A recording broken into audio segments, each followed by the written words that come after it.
오늘 본문 말씀은 예레미야 18장 1절에서부터 12절입니다. 예레미야 18장 1절에서부터 12절입니다. 제가 가지고 있는 구약 성경 1078쪽에 있는 말씀입니다. 구약 성경 1078쪽에 있는 말씀입니다. 말씀을 사모하는 마음으로 함께 합독하겠습니다. 여호와께로부터 예레미야에게 임한 말씀에 임하시되 너를 일어나 토기장이의 집으로 내려가라. 내가 거기에서 내 말을 내게 들려주리라 하시기로 내가 토기장이의 집으로 내려가서 본즉 그가 농로로 일을 하는데 진흙으로 만든 그릇이 토기장이의 손에서 터지매 그가 그것으로 자기 의견에 좋은 대로 다른 그릇을 만들더라. 그때에 여호와의 말씀이 내게 임하니라. 이르시되 여호와의 말씀이니라. 이스라엘 족속아, 이 토기장이가 하는 것 같이 내가 능히 너에게 행하지 못하겠느냐.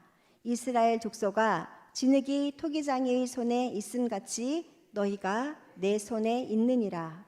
내가 어느 민족이나 국가를 뽑거나 부수거나 멸하려 할 때에 만일 내가 말한 그 민족이 그의 악에서 돌이키면 내가 그에게 내리기로 생각하였던 재앙에 대하여 뜻을 돌이키겠고 내가 어느 민족이나 국가를 건설하거나 심으려 할 때에 만일 그들이 나 보기에 악한 것을 행하여 내 목소리를 청종하지 아니하면 내가 그에게 유익하려 하리라고 한 복에 대하여 뜻을 돌이키리라. 그러므로 이제 너는 유다 사람들과 예루살렘 주민들에게 말하여 이르기를 여호와의 말씀 보라, 내가 너희에게 재앙을 내리며 계책을 세워 너희를 치려 하노니 너희는 각기 악한 길에서 돌이키며 너희의 길과 행위를 아름답게 하라 하셨다 하라. 그러나 그들이 말하기를 이는 헛되니 우리는 우리의 계획대로 행하며 우리는 각기 악한 마음이 완악한 대로 행하리라 하느니라. 아멘. 오늘 본문인 18장은 토기장이의 실질적인 예와 옹기파괴란 상징적 행동을 통하여 온 우주와 인류 역사에 대한 하나님의 절대 주권을 강조하고 있습니다. 무엇을 강조하고 있다고요? 네, 하나님의 절대 주권을 강조하고 있습니다. 범죄한 유다에도 하나님의 절대 주권과 원칙에 따라 엄격하고 바른 심판이 임할 것을 경고하는 내용입니다. 토기장이의 실질적인 예를 통하여서 예레미야에게 임한 하나님의 말씀을 선포하고 있는데요. 성경에 토기장이를 비유한 비유를 통한 교훈들은 곳곳에서 발견할 수 있습니다. 이사야 64장 8절과 로마서 9장 19절에서부터 24절 등에서 찾아볼 수 있는데요. 이 두 구절에서 발견되는 토기장이들의 비유 역시 본달락과 마찬가지로 모두 어느 누구에도 간섭받지 않으시는 하나님의 절대 주권에 대하여 생생한 이미지로 전달해주고 있습니다. 하지만 세부적인 측면에서 살펴본다면 그 비유는 강조점에서 약간의 차이를 발견할 수 있는데요. 이사야서나 로마서의 비유는 창조나 선택에 강조점을 두고 있습니다. 하지만 오늘 본문인 18장은 심판에 강조점을 두고 있다는 것이 약간의 차이를 두고 있습니다. 이러한 사실은 선택된 이스라엘 백성들이 하나님께 순종하느냐 불순종하느냐에 따라서 토기장이로 비유된 하나님으로부터 심판을 당할 수도 있고 반대로 구원을 받을 수도 있다는 것을 말하고 있는 것이죠. 특히 예레미야는 본장에서 하나님에 의해 피조된 인간은 공의와 사랑을 바탕으로 한 하나님이 절대 주권에 따른 주관하심과 섭리하신 아래에 있다는 점을 강조합니다. 인간은 마땅히 하나님의 주권 아래에 절대적으로 순복하며 순종하는 삶을 살아야 함을 요구하고 있습니다. 본문 18장에서 1절, 2절을 살펴보시면 야훼께서 예언자더러 토기장이의 집에 가라고 명령하고 계십니다. 그냥 말씀하신 것이 아니라 명령하고 계시죠. 3, 4절은 그 명령대로 피조물인 예언자가 토기장의 집에 가서 토기장이가 자신이 만든 그릇을 파기하고 다시 다른 그릇을 만드는 현장을 목격합니다. 자신이 만든 그릇을 깨어 없애고 다시 만들고 있는 현장을 목격했다는 뜻입니다. 5절에서부터 11절은 토기 장애의 집에 가 있는 예언자에게 임한 야훼의 말씀을 듣는데요. 뭐라고 말씀하셨는지 우리 5절부터 11절까지 다시 한번 제가 읽어드리도록 하겠습니다. 이렇게 말씀하셨습니다. 이스라엘 족속아, 이 토기 장애가 하는 것 같이 내가 능히 너희에게 행하지 못하겠느냐? 이스라엘 족속아, 진흙이 토기 장애의 손에 있음 같이 너희가 내 손에 있느니라. 지금 본문에는 생략되어 있지만 원문에는 보라라는 말이 있습니다. 7절 앞에 보라, 내가 어느 민족이나 국가를 뽑거나 부수거나 멸하려 할 때에 만일 내가 말한 그 민족이 그의 악에서 돌이키면 내가 그에게 내리기로 생각하였던 재앙에 대하여 뜻을 돌이키겠고, 내가 어느 민족이나 국가를 건설하거나 심으려 할 때에 만일 그들이 나보기에 악한 것을 행하여 내 목소리를 청정하지 아니하면 내가 그들에게 유익하게 하리라고 한 복에 대하여 뜻을 돌이키리라. 그러므로 이제 너는 유다 사람들과 예루살렘 주민들에게 말하여 이르기를 여호와의 말씀에 보라, 내가 너희에게 재앙을 내리며 계책을 세워 너희를 치려 하노니 너희는 각기 악한 길에서 돌이키며 너희의 길과 행위를 아름답게 하라 하셨다 하라.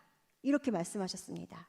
그리고 12절 예언자가 전한 야훼의 말씀에 대해 백성이 보일 반응을 알려주는 내용으로 되어 있는 네 부문으로 나누어져 있는데요. 이렇게 말씀하신 하나님께 백성들이 이렇게 반응하였습니다. 그러나 그들이 말하기를 이는 헛되니 우리는 우리의 계획대로 행하며 우리는 각기 악한 마음이 완악한 대로 행하리라 하느니라. 아멘. 이 말이 무슨 말인가요? 하나님의 말씀에 순종하지 않고 내가 원하는 대로 행동하겠다, 그런 말입니다. 본문에서는 토기장이와 진흙이라는 비유를 통해 유다 백성들에게 전하라는 메시지는 재앙의 길에서 돌이키라는 것, 곧 그들에 대한 심판이 아닌 그들의 회개에 있었던 것입니다. 본절에는 왜 진흙으로 만든 그릇이 토기장의 손에서 터지게 되었는지 그 이유에 대해서는 아무런 설명이 없습니다. 단지 무슨 이유로든 토기장에는 그 그릇이 자신의 마음에 들지 않았고 그래서 자신을 기쁘게 할 만한 다른 그릇을 만들었다고 말하고 있을 뿐입니다. 이처럼 토기장이가 다시 다른 그릇을 만드는 기준은 자기 의견에 좋은 대로입니다. 여기서 자기는 누구인가요? 하나님이십니다. 하나님 마음에 하나님의 주권에 달려있단 말입니다. 전능자이시고 창조주이신 주님은 마땅히 이와 같은 자격이 있으신 분이십니다. 이와 같은 자격을 갖추고 있는 분입니다. 여기에 조근에 해당하는 아사르는 좋아하다, 곧게 하다 등 다양한 의미로 번역되는 동사인데요. 그런데 이 아사르라는 그 단어가 한정 형용사로 사용될 경우에는 정직한, 바른, 의로운 등으로 번역되어서 자기 백성을 다스리는 하나님의 통치와 하나님의 길, 하나님의 말씀, 하나님의 심판을 묘사할 때 하나님의 속성을 강조하기 위해 사용되었고요. 그리고 의인이나 완전한 사람의 속성을 강조하는 데 사용되었습니다. 여호와의 보시기에 의를 행한다는 구절을 살펴보면 여호와의 명령과 언약에 순종하는 것과 관련되어 있는데 본문에서 자기 의견에 좋은 대로 다른 그릇을 만들더라는 이야기는 여호와께서 자신의 명령과 언약에 순종할 만한 다른 민족을 세우실 수 있다는 깊은 뜻이 숨겨져 있는 것입니다. 그리고 다른 한편으로는 이 표현은 먼저 만든 그릇이 터진 이유가 그 그릇 곧 이스라엘이 여호와의 명령과 언약에 순종하지 않았기 때문임을 시사하고 있는 것으로 볼 수 있습니다. 하나님께서 패역한 이스라엘을 버리시고 하나님의 뜻에 합당한 자들을 다시 일으켜 세운다는 하나님의 계획을 간접적으로 말씀하고 계신 것이죠. 이러한 내용은 5절과 6절에 보다 분명하게 나타났는데요. 토기장이가 자신이 만든 그릇을 깨뜨리고 다시 다른 그릇을 만든 현장을 목격한 후 곧바로 여호와의 말씀이 예레미야에게 임하였다는 시간적 연속성과 더불어 전후 내용의 연속성까지도 나타내고 있습니다. 본문 18장 5절에 그때란 표현은 아주 적절하게 사용된 것인데 4절과 5절을 살펴보면 진흙으로 만든 그릇이 토기장의 손에서 터짐에 그가 그것으로 자기 의견에 좋은 대로 다른 그릇을 만들더라. 그때에 여호와의 말씀이 내게 임하니라. 이르시되 이렇게 되어 있는데 즉 그릇이 토기장의 손에서 터진 그때를 말하고 있는 것이죠. 이처럼 본문은 여호와께서 선민에 대하여 절대 주권을 가지고 계시다는 것을 강조하여서 말하고 계십니다.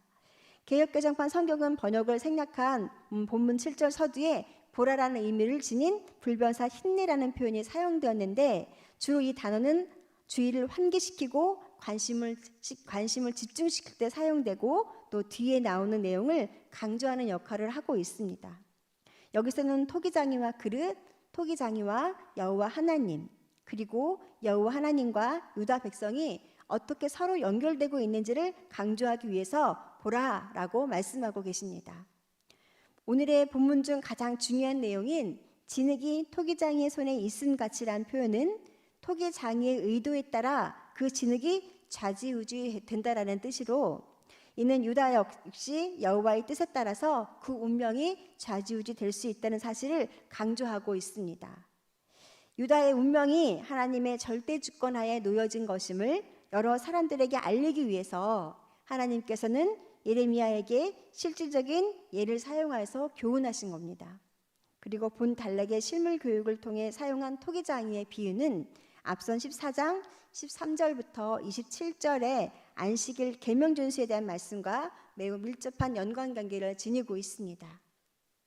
안식일 준수 계명은 창조주이시자 구원자로서의 여호와 하나님의 절대적 명령입니다. 이 안식일 계명 준수 요구에는 여호와 하나님만이 유일한 참 하나님이심을 믿는 믿음을 요구하고 있는 것이죠. 본 토기장의 비유 안에도 이와 비슷한 교훈적 요소가 내포되어 있습니다. 토기장이에게 진흙을 자신의 의지에 따라 자신이 원하는 대로 원하는 그릇으로 만들거나 또는 만들어진 그릇을 부술 수 있는 권한을 갖고 있는 것과 마찬가지입니다. 하나님께서는 자신이 택한 민족이나 또 국가를 세우거나 부술 수 있는 권한이 있는데 이는 여호와 하나님께서 창조주로서 모든 인간의 역사를 주관하시는 절대 주권자이심을 나타내는 것입니다. 이처럼 여호와께서는 한 민족이나 국가만을 주관하시는 단순한 민족신이 아니시며 전 인류를 그 역사를 주관하시는 참된 유일신이시며 절대적 주권자 소유자이신 것을 선포하고 계신 것입니다. 때문에 하나님께서 선민에게는 물론이고 더 나아가 모든 나라, 모든 백성, 모든 사람들에 대하여 이 토기장이가 하는 것 같이 내가 능히 너희에게 행하지 못하겠느냐라고 반문하실 수 있는 것이죠.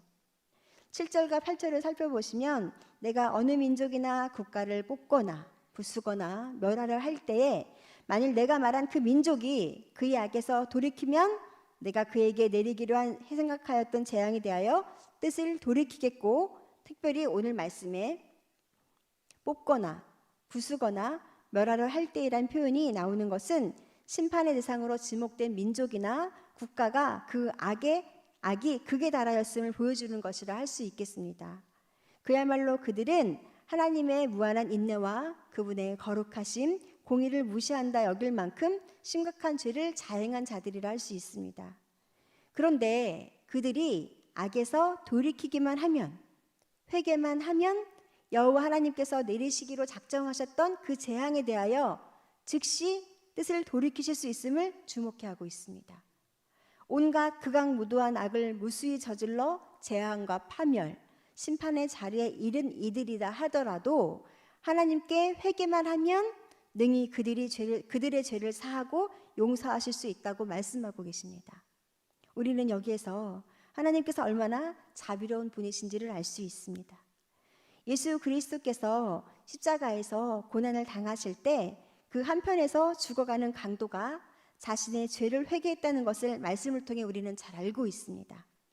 마지막 남은 생명을 하나님의 아들이신 예수 그리스도를 향해 자비를 간구하는데 받침으로 그가 형벌의 자리에서 낙원으로 옮겨졌다는 사실에서 매우 분명하게 확인할 수 있습니다. 결국 그는 죄 용서함을 받았고 심판이 아닌 구원의 자리로 옮겨지게 되었던 것입니다.